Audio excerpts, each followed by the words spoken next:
Ada sebuah faedah yang diriwayatkan oleh Abu Nuaim di dalam kitab beliau yang terkenal dan sudah cukup sering kita nukil beberapa faedah dari situ.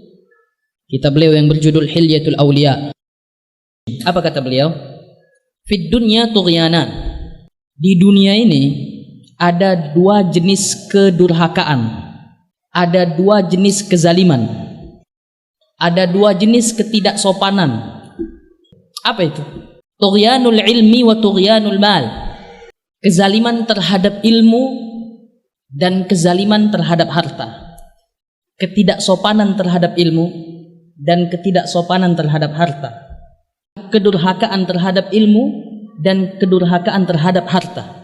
Kedurhakaan terhadap ilmu yaitu ketika si ilmu tidak digunakan pada tempatnya. Kedurhakaan terhadap harta ketika harta itu tidak digunakan pada tempatnya.